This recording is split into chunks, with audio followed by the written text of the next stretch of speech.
তো বন্ধুরা কালকের 1 জানুয়ারি, আগে থাকতে তোমাদের নতুন বছরের শুভেচ্ছা জানাচ্ছি। তো কালকের আমরা একটু বেরোবো। তো এই দেখো দিদি সোনার বালা বের করেছে, এত বছর পরে দিদি এটা বের করেছে, 3-4 বছর পরে। এটা 12 গ্রামে বানিয়েছে। বালার ডিজাইনটা দেখো খুবই সুন্দর, একটাই বানিয়েছে, সত্যি কথা সামর্থ্য হিসাবে একটাই বানিয়েছে।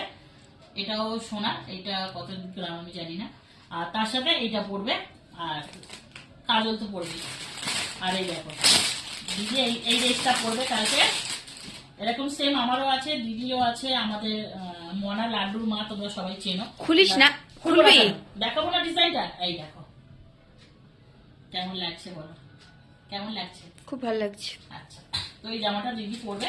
দিদির মানে দিদির জিনিস কেউ ঘাঁটুক, দিদি একদম পছন্দ করে না, একদম না। শুনবই না, ওটা ভাঁজ করো, পরবো তো কালকে, বল ওটা তো কুচকে যাবে, বল। আমি তো শুনবই না কারোর কথা। তো এই আচ্ছা, মেয়ে জামার কোথাকার? সাথে এই দুলটা পরবে, এগুলো সব পরবে। তোমাদের জামাটা কেমন লাগলো আর এগুলো কেমন লাগলো বলো। আর এইটা সত্যি কথা বলতে আমার খুব ইচ্ছা ছিল একদিন পরা, কিন্তু ওর হাতের মাপ তো অনেক ছোট আর আমার হবে না। হাতের মাপ অনেক বড়, হবে না। কিন্তু হতেও পারে, চেষ্টা করতে পারি সাবান দিয়ে। না না না, কোনো দরকার নেই। এত কষ্ট করে বানিয়েছিস, এত লাখ মানে বাবারে, লাখের কাছাকাছি টাকা। ভগবান।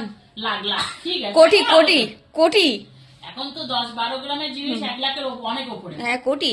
তাহলে এটা হচ্ছে গিয়ে একটাই বানিয়েছে, একটাই সামর্থ্য ছিল, একটাই বানিয়েছে।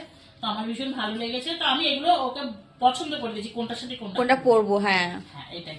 তো চলো আবার পরে কোনো কিছু দেখাচ্ছি।